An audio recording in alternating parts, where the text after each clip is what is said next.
성도님 여러분 반갑습니다. 온 목사입니다. 주님께서 저희들에게 가르쳐 주신 기도 이제 벌써 7강입니다. 이제 오늘을 제외하고는 이제 두 번의 강의가 남아 있게 되었는데요. 또 기대 반, 또 염려 반으로 시작되었던 강의가 이제 이렇게 마무리되어져 가는 것 같습니다. 우리 끝까지 함께 하셔서 주님께서 우리에게 말씀하여 주시는 또 기도의 축복들이 우리의 삶 가운데 넘치기를 바라고, 또 주 기도문의 신앙이 우리의 삶 가운데 체화될 수 있는 은혜의 시간이 될 수 있으면 참 좋겠습니다. 그러면 이제 기도하시고 우리 제7강 함께 하도록 하겠습니다. 참 좋으신 아버지 하나님, 은혜를 감사합니다. 지난 한 주간도 하나님 저희들을 하나님의 눈동자와 같이 지켜 보호하여 주시고 하나님의 은혜로 돌보아 주셨음을 기억하며 감사합니다.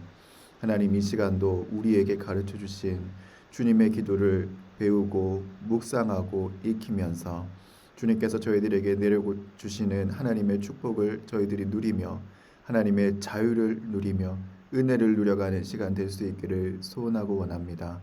살아계신 성령님, 이 시간 저희들 가운데 임하여 주시고 이 강의를 듣고 전하는 모두에게 성령으로 함께하여 주시옵소서.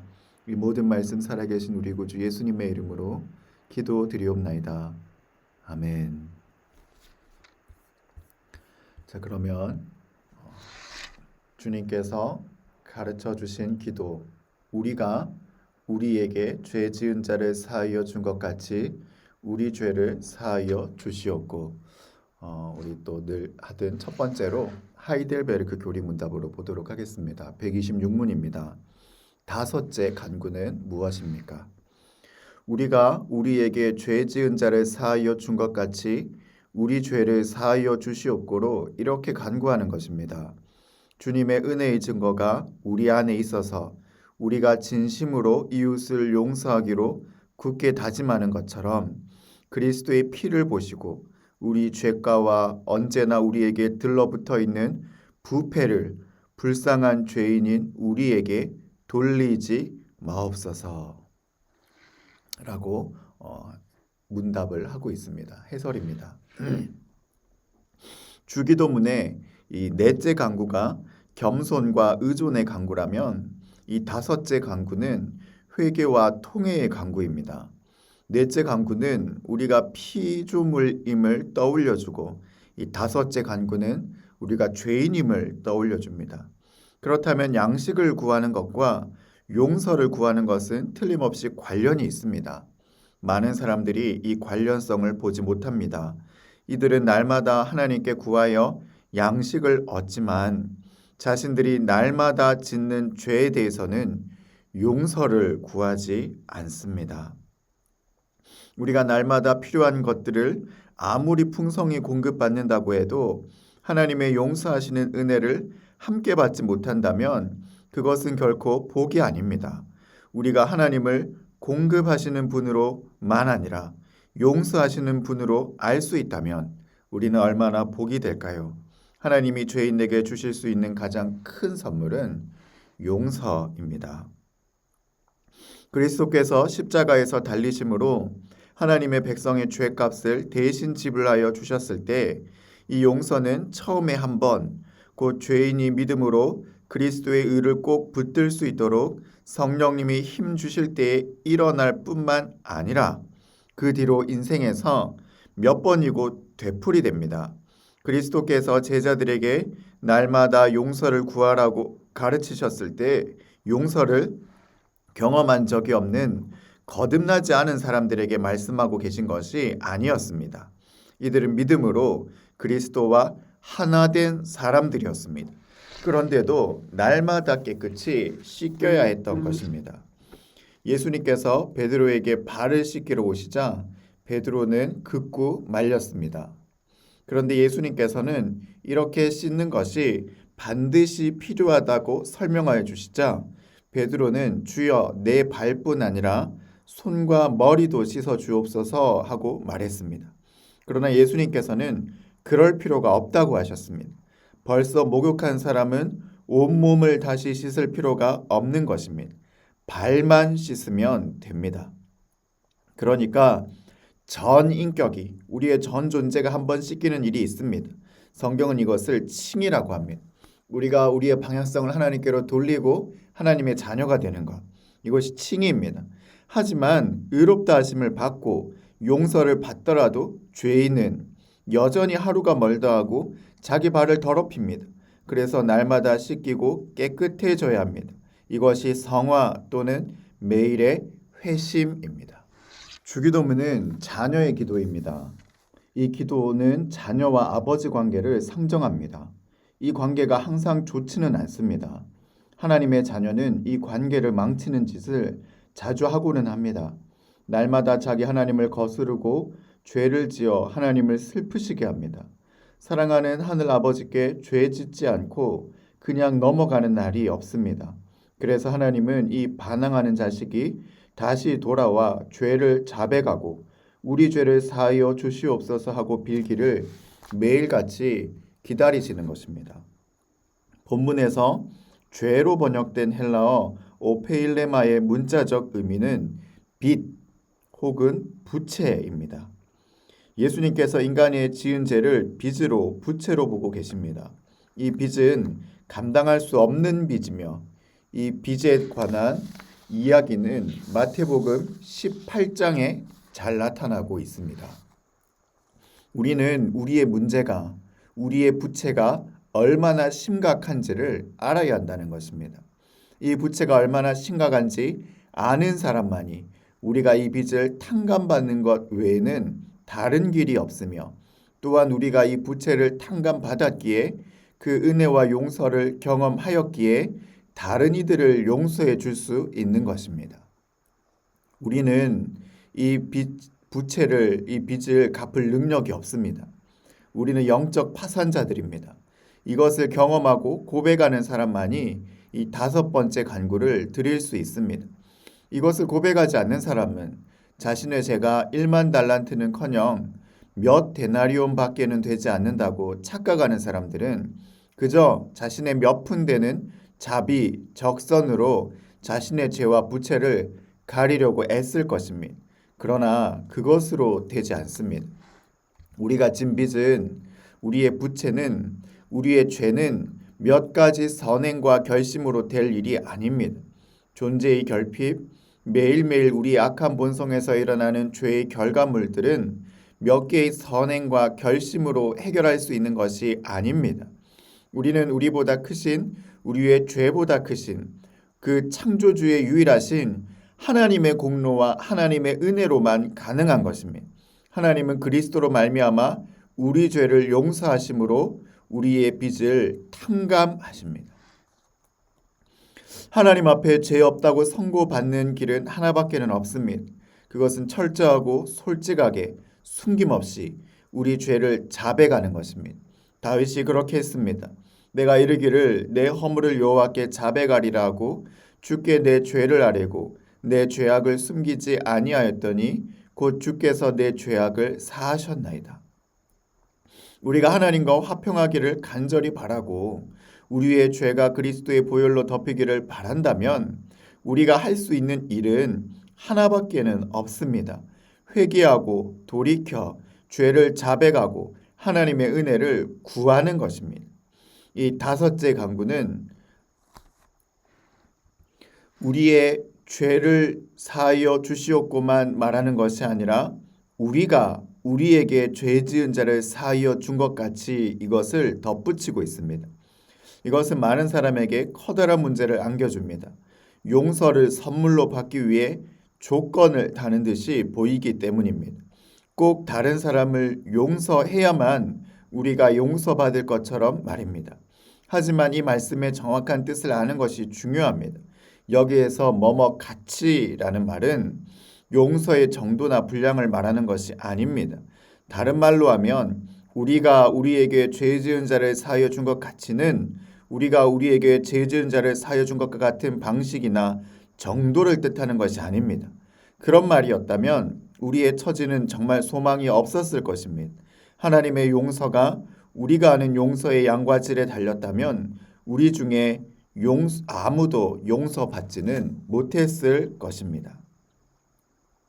그러나 하나님의 용서와 사람의 용서는 틀림없이 관련이 있습니다. 우리가 다른 사람의 허물을 용서할 때 우리는 용서를 비는 우리의 기도가 진실함을 보여줍니다. 우리가 그리스도 안에서 하나님의 용서하시는 사랑을 조금이라도 맛보았다는 증거는 우리가 우리에게 죄 지은 사람을 용서하는 것입니다. 1만 달란트 빚진 자가 임금에게 자신의 죄를 용서하기를 청하고 있습니다. 그런데 그는 자신에게 100데나리온 빚진 자를 용서하지 않았습니다. 그렇다면 그의 용서의 청원은 합당한 것입니까? 진실하기는 한 것입니까? 그는 진심을 이야기하고 있습니까? 아니면 얄팍한 수로 흥정을 하고 있는 것입니까? 하나님은 업신여김을 받지 않으십니다. 진심으로 용서받고자 하는 자는 먼저 용서하는 것입니다. 하나님의 용서는 결코 가볍지 않습니다. 우리는 하나님의 용서를 내게 잘못한 사람의 100데나리온만큼도 생각하지 않는 경향이 있습니다. 하나님께 내가 용서받는 것보다 내가 용서해야 할 100데나리온이 더 크다고 착각할 때도 있습니다. 하나님의 무조건적인 용서와 탕감은 결코 작은 것도 아니고 값싼 은혜도 아닙니다. 1만 달란트 빚진 자를 탕감하시는 것은 결코 갚을 수 없는 하나님의 은혜이고 그 은혜의 사건이 십자가 안에서 우리에게 일어나는 것입니다. 이제 두 번째로 내용 정리를 차근차근 한번 해보도록 하겠습니다. 은혜밖에 없습니다. 우리는 우리가 하나님께 죄를 자백하고 용서를 구하고 하나님께서 은혜를 베푸셔서 우리의 죄를 용서해 주시는 이 신앙적 문법에 대단히 익숙합니다. 그런데 이 익숙함은 우리에게 신앙적 연륜을 가져다 주기도 하지요. 그런데 동시에 또 다른 중요한 문제를 야기하는데 그 문제는 다름 아닌 이 익숙함이 은혜를 대단히 가볍게 생각하게 만든다는 것입니다. 예전에 우스갯소리로 복음 전도자가 구원을 받으라 했더니 사람이 10원도 아니고 왜 구원이냐고 이야기했다는 아주 옛날 유머가 있었는데요. 마치 하나님의 은혜와 구원이 값없이 주어지는 것이기에 너무도 값싸고 가치 없는 것으로 여기게 된다는 것입니다. 어떤 이들은 거저 주어지는 은혜, 값없이 주어지는 은혜가 너무 헤프다고 여길지도 모릅니다. 우리의 죄와 잘못은 당연히 어떤 대가를 지불해야 하는데 이 죄 용서가 그저 값없이 하나님의 아들 예수 그리스도로 말미암아 은혜로 주어진다는 것이 너무 헤프고 말이 안 된다고 생각할지도 모릅니다. 그러나 하나님의 죄 용서가 하나님의 은혜가 값없이 임하는 것은 가격을 매길 수 있음에도 우리가 충분히 갚을 수 있음에도 공짜로 주시는 그런 맥락이 아니라는 겁니다. 우리의 죄가 가격을 매길 수 없을 만큼 크기 때문에 도무지 갚을 방법이 없기 때문에 갚을 길이 없기 때문에 갚을 수 있는 능력이 없는 파산자일 수밖에 없기 때문에 주어지는 것 외에는 방법이 없기 때문에 하나님께서 그 용서의 길을 선택하신 것이라는 것을 우리는 알아야만 한다는 것입니다. 이것은 값없는 은혜가 진실로 그 신앙 안에 이루어질 때에는 결코 도덕적 해이나 죄악 불감증과 관련이 있을 수 없다는 것을 보여줍니다.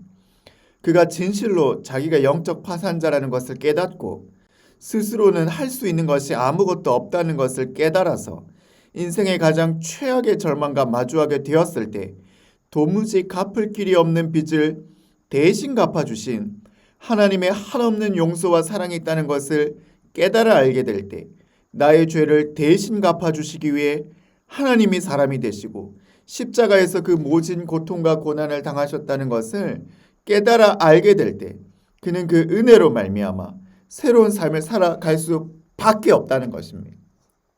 내가 뭔가를 해드리는 게 아니라 그럴 수밖에 없다는 것이죠. 자신이 피해를 끼친 사람에게 사죄하고 그 대가를 지불하는 삶을 살아갈 수밖에 없는 것이 이것이 값없이 주신 은혜입니다. 그러므로 이 용서가 너무 값싸고 헤픈 것으로 여기며 도덕적 해이나 죄악의 불감증에 머물러 있는 사람들은 사실은 이 하나님의 은혜를 경험한 것이 아닐 것입니다. 충만히 경험한 것도 아닐 것입니다. 그는 이 하나님의 용서를 그저 인생에서 만나는 요행이나 혹은 작은 선이나 호의 정도로 생각하고 말 만큼 죄의 문제를 작게 보는 것이기 때문입니다. 겉으로는 자신의 모자람과 부족함을 고백하며 살지라도 사실 그의 속내에서는 자신을 꽤 괜찮은 사람으로 여기고 자신의 죄악에 대해서 그 결과에 대해서 심각하게 생각해 보지 않은 자기 반성과 직면의 능력이 없는 사람이 되는 것입니다. 그러나 죄악 중에 출생하고 죄로 살아갈 수밖에 없는 선을 행할 수 있는 능력이라고는 하나도 없는 죄덩어리 인생을 마주하고 직면하며 그 죄의 결과 사망에 이를 수밖에 없는 자신의 영적 상황을 보고 절망한 사람이라면 은혜가 아니고서는 탕감이 아니고서는 대속이 아니고서는 절대로 해결할 수 없는 자신의 모습을 두고 하나님의 은혜를 뼛속까지 기억하게 되는 것입니다. 그 은혜는 뼈에 사무치는 은혜가 될 것입니다. 그 은혜를 아는 사람이 은혜로 믿음으로 살아가는 것입니다. 그래서 은혜의 법칙은 우리가 무엇을 해서 그 대가를 얻는 것이 아닙니다. 우리가 무언가를 할 수도 없고 대가를 갚을 수도 없다는 것이 성경의 가르침입니다. 갚을 수 없는 빚을 대가 없이 먼저 우리에게 은혜로 주셨다는 것이 복음의 핵심입니다. 그러므로 성도에게는 은혜 밖에는 없고 오직 은혜로 믿음으로 살아가게 되는 것입니다. 그래서 이 은혜로 우리가 할 수 있는 일은 상하고 통회하는 마음으로 주님께 나아가는 것입니다. 하나님을 믿는 자는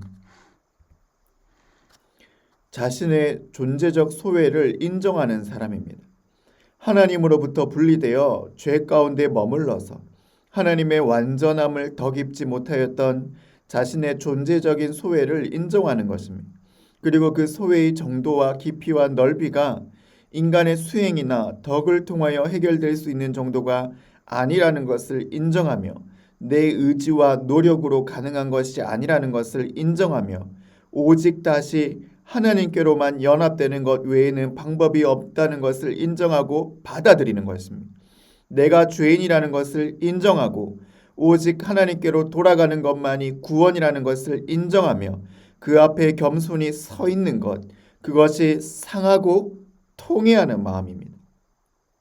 이 마음은 내가 주인 되어 살아가던 지난날에서 돌이켜 다시 하나님이 주인 되시는 삶으로 방향을 바꾸는 것이고 이제 다시는 그 방향을 돌리지 않는 것입니다. 우리가 믿음으로 그리스도를 우리의 주님으로 인정할 때 주님이 우리 안에 거하시고 우리를 당신의 자녀로 용납하시고 보증으로 우리에게 성령을 주십니다. 그런데 이렇게 구원받은 은혜와 감격을 잊어버릴 수 있을까요? 이렇게 다시 하나님께로 돌아와 자신을 품어주시고 받아주신 이 하나님의 품을 다시 떠날 수 있을까요? 근데 그런 일이 일어납니다. 신자의 일상에 우리의 삶에 이 하나님의 은혜를 잊어버리고 다시 마음이 교만하여져서 자신이 주인 노릇하고 보증으로 우리에게 주신 성령님의 음성을 무시하고 죄와 타락 속에 자신의 몸과 마음을 다시 내어 맡기는 일이 신자에게 일어납니다. 이러한 우리의 연약함을 잘 아시는 주님께서 돌아왔지만 또 떠나가는 얄팍하고도 교활한 인생의 구제불능을 잘 아시는 우리 주님께서 이 기도를 우리에게 하라고 하시는 것입니다. 하나님, 제가 돌아왔습니다. 하나님, 제가 하나님의 은혜를 입었습니다. 이제는 하나님을 나의 구주로 모시고 살아가겠노라고 다짐했습니다. 그런데 또 순간순간 믿음이 약하여지고 마음이 무디어져서 하나님을 잊어버렸습니다.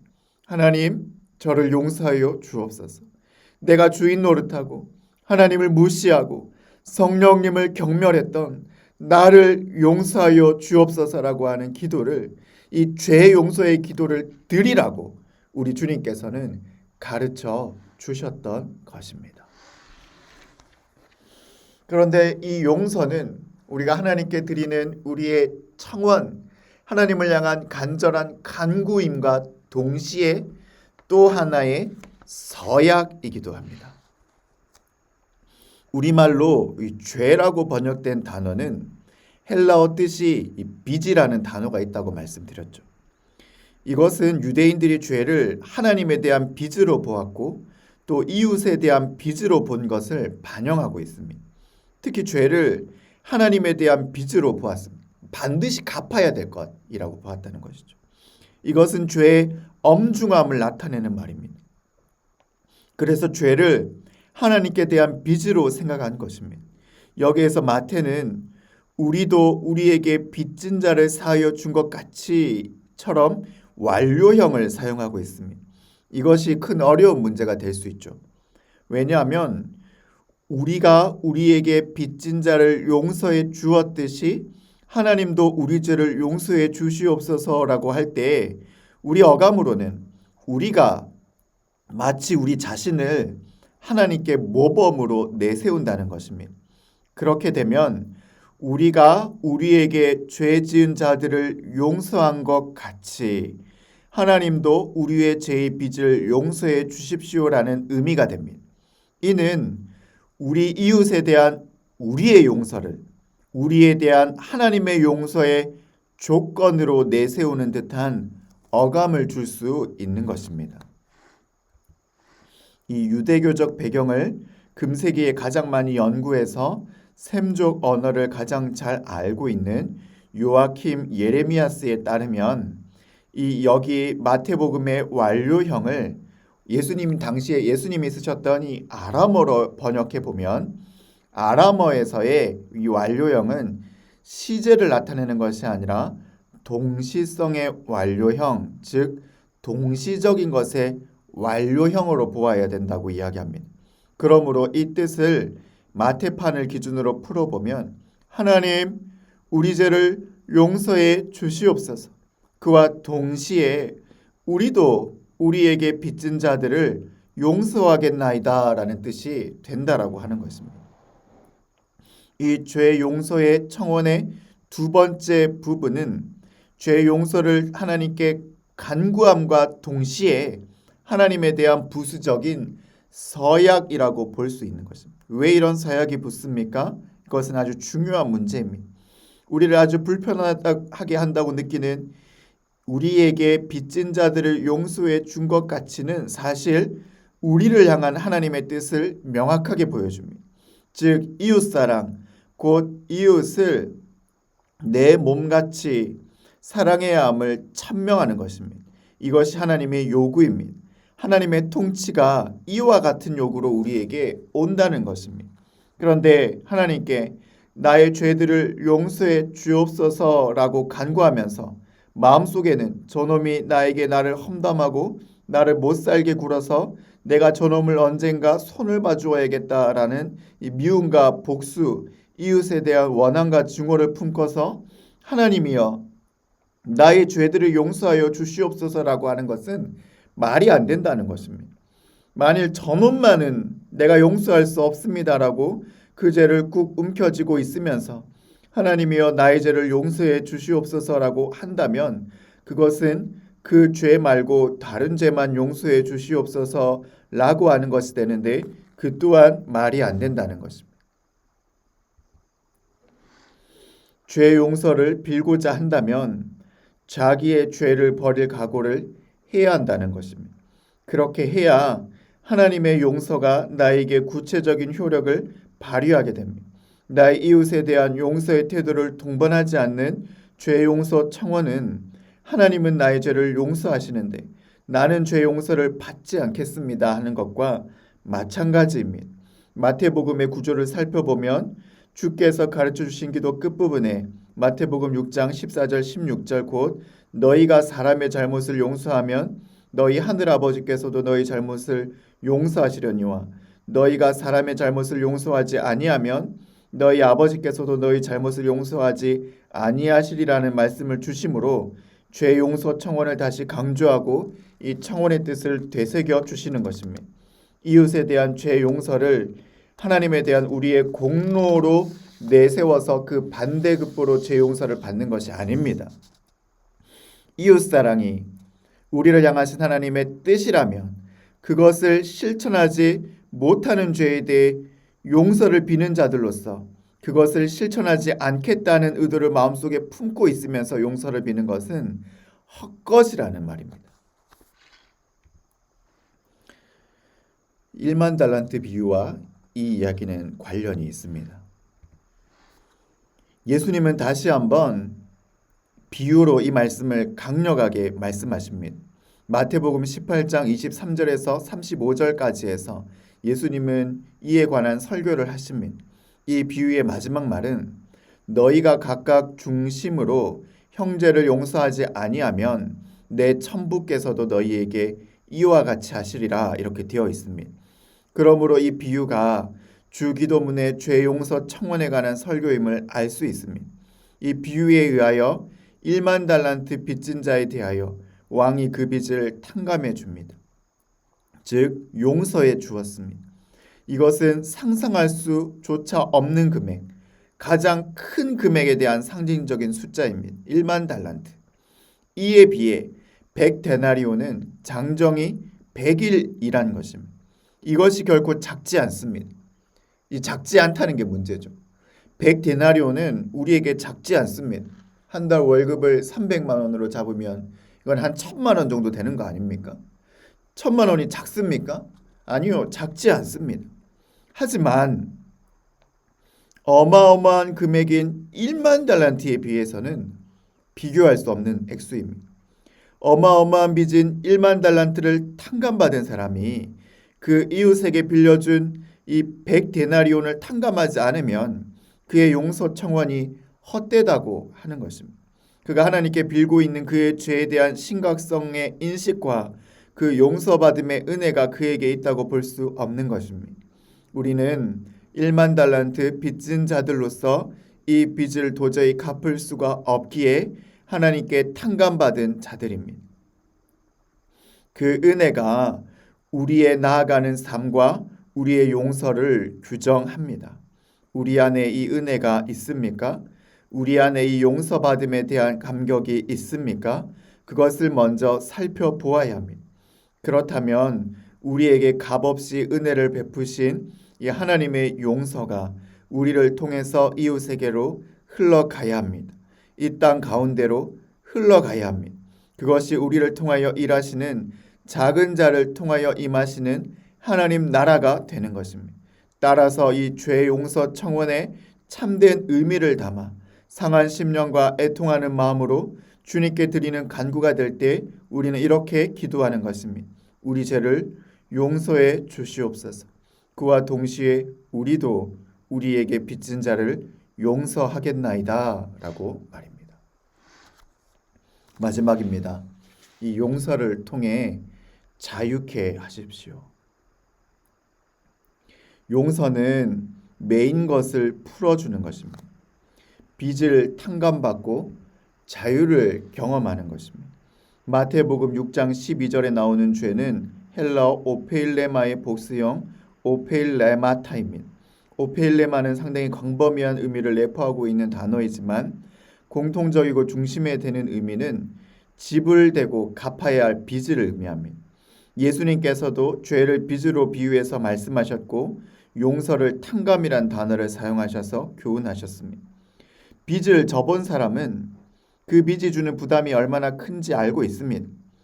작은 빚이라도 얼른 갚아야 하겠지만 평생 갚을 수 없는 커다란 빚을 져서 내 생의 전부를 그 빚을 갚는 데 다 쓰지 못할 존재라면 그 존재는 얼마나 큰 절망이겠습니까? 그러므로 이 빚의 종이 되었던 사람이 자유를 경험하는 것은 얼마나 큰 자유가 될 것입니까? 빚의 종이 되었던 사람이 자유를 경험하는 것처럼 용서를 받고 용서를 베풀 때 우리는 자유를 경험하게 됩니다. 우리는 용서를 받고 용서를 베품으로써 매인 것이 풀리는 경험을 하게 됩니다. 많은 사람이 과거에 지은 죄와 과거에 입은 상처 때문에 과거에 매여 있습니다. 오직 용서만이 매인 것으로부터 풀려나는 방법입니다. 용서가 선언되는 순간 우리는 자유를 만끽하게 됩니다. 이 하나님이 베푸신 용서를 받아들이십시오. 또한 용서하고 용서를 받으십시오.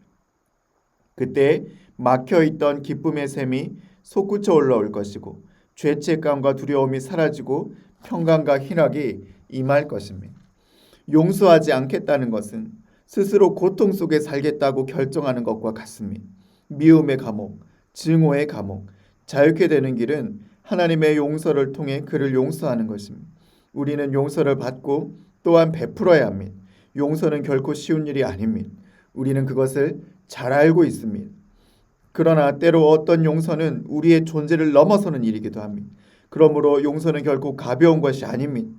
그러나 죄와 믿음의 분노 속에 가두어 있는 우리들을 오직 십자가 위에서 흘려주신 보혈의 피가 해결해 주십니다. 하나님이 우리를 먼저 용납하십니다. 그리고 우리를 받아주십니다. 우리의 존재를 다시 세워주십니다. 그 하나님의 용서를 용납하고 그 용서 안에서 새로운 희망과 용기를 얻으실 수 있기를 바랍니다. 그리고 우리에게도 그리스도께서 우리를 용서하여 주신 것 같이 용서하라고 말씀하십니다. 두렵고 떨리지만 순종함으로 흉내라도 내는 마음으로 순종합니다. 그런데 그곳에 하나님의 놀라운 기쁨이 있습니다. 하나님의 치유와 회복이 있습니다. 주님께서는 우리에게 이것을 기도하라고 말씀하신 것입니다. 이것이 오늘 우리가 살펴보았던 다섯 번째 간구. 우리가 우리에게 죄 지은 자를 사하여 준 것 같이 우리 죄를 사하여 주시옵고. 우리는 용납받고 용서받아 새로운 정체성을 입은 하나님의 사람들이지만 그러나 매일매일 넘어지기 때문에 우리는 매일매일 하나님께 나아가 용서를 구해야 합니다. 그러면 하나님은 우리를 용납하여 주시고 우리의 존재를 품어주십니다. 그런데 이 용납과 존재는 결코 값싼 것이 아닙니다. 하나님은 우리에게 업신여김을 받지 않으십니다. 우리가 진심으로 주님께 용서를 구할 때 1만 달란트 빚진 빚을 하나님이 탕감하여 주실 때 우리는 이웃의 잘못도 이웃의 빚도 탕감하여 줄 수 있는 사람이 된다는 것입니다. 주님께서는 이것을 우리에게 말씀하십니다. 마지막으로 주기도문으로 기도하는 시간입니다. 주기도문은 메인 것이 풀리는 기도입니다. 우리의 오늘 이 용서에 관한 간구를 살펴보았는데 이 용서에 관한 간구로 이 시간 이 기도 제목을 가지고 함께 기도했으면 좋겠습니다. 우리가 우리에게 죄 지은 자를 사하여 준 것 같이 우리 죄를 사하여 주시옵고라는 간구는 우리가 죄인임을 떠올려 줍니다. 신자는 우리가 결핍과 소외된 존재였고 죄 가운데 있어왔고 이 죄가 우리를 사망으로 이끌어가는 것임을 인정하고 우리가 영적 파산자 되었음을 고백하는 자입니다. 우리의 연약함과 모자람을 겸손함으로 하나님께 아뢰고 고백하여 드립시다. 우리가 우리에게 죄 지은 자를 사하여 준 것 같이 우리 죄를 사하여 주시옵고라는 간구는 십자가의 보혈로 우리에게 베푸신 값없는 은혜를 말씀하십니다. 이 은혜는 지금도 우리에게 회개하고 돌이켜 죄 용서함을 받으라고 말씀하십니다. 우리에게 상한 마음과 깨어진 심령이 있으십니까? 상한 마음과 깨어진 심령으로 주님 앞에 우리의 죄와 연약함을 올려드리실 수 있기를 바랍니다. 우리가 우리에게 죄 지은 자를 사하여 준 것 같이 우리 죄를 사하여 주시옵고라는 간구는 우리의 죄가 얼마나 크고 무서운지를 보여줍니다. 죄를 가볍고 아무것도 아닌 것처럼 여기는 불경건한 마음이 우리 안에 있지는 않았습니까? 성경은 그것을 반드시 갚아야 하는 빚이라고 표현하고 계십니다. 하나님의 은혜는 결코 값싸지 않습니다. 그것은 가장 고결하고 고귀한 것입니다. 우리가 우리에게 죄 지은 자를 사하여 준 것 같이 우리 죄를 사하여 주시옵고라는 간구는 우리의 진정한 죄 용서의 청원은 우리의 이웃을 용서할 것을 말씀하시며 우리 마음에 맺힌 것을 풀라고 하십니다. 우리가 하나님으로부터 진정한 죄 용서를 받을 때 우리도 용서할 수 있습니다. 우리 안에 맺혀진 것들이 풀려집니다. 주님께서 우리에게 자유를 허락하여 주십니다. 물론 때로는 우리를 너무나 힘들게 하고 아프게 하면서 도무지 그 자신 스스로가 알지 못하는 사람들도 있습니다. 그 가운데서 우리의 마음은 무너지죠. 우리의 마음은 아픕니다. 그때에 적어도 우리가 늘 계속 지면서 계속 죽으면서 괴롭힘을 당하는 자리에 머물러 있으라고 말씀하시는 것이 아닙니다. 끊어야 할 때는 끊어야 하는 것이죠. 그러나 다만 우리의 죄를 사하여 준 것 같이 저들도 불쌍히 여기는 마음을 우리 마음 가운데 품을 수는 있어야 되는 것입니다. 미워하고 증오하고 분노하는 마음을 주님께서 나를 용서하여 주셨듯이 그 마음을 해결해 보라는 것입니다. 이것이 우리에게 말씀하여 주시는 것입니다. 이것이 어렵고 힘든 일이지만 그러나 신앙의 신비입니다.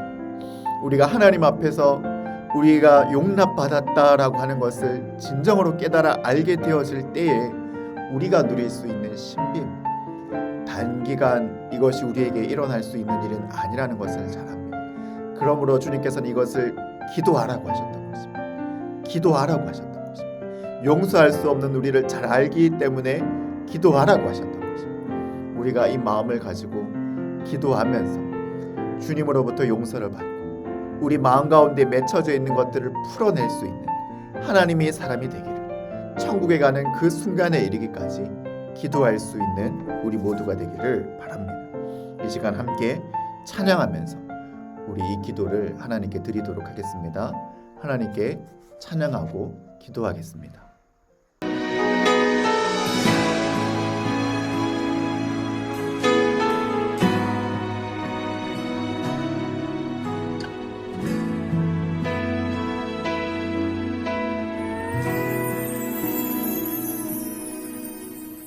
주의 보좌로 나갈 때에 어떻게 나가야 할까? 나를 구원한 주의 십자가, 그것을 믿으며 가네.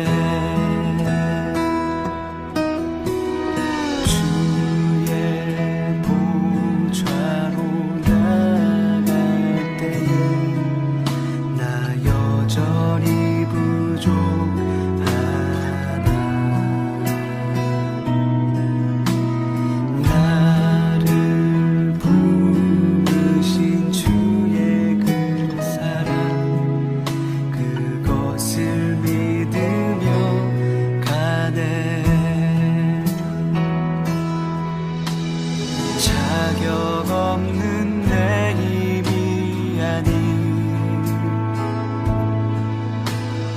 오직 예수님의 보혈로, 자격 없는 내 힘이 아닌 오직 예수님의 보혈로,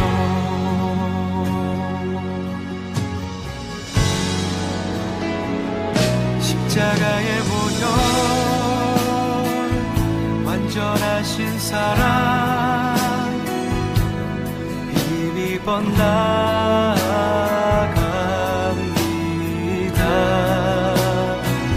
십자가의 보혈, 완전하신 사랑, 힘입어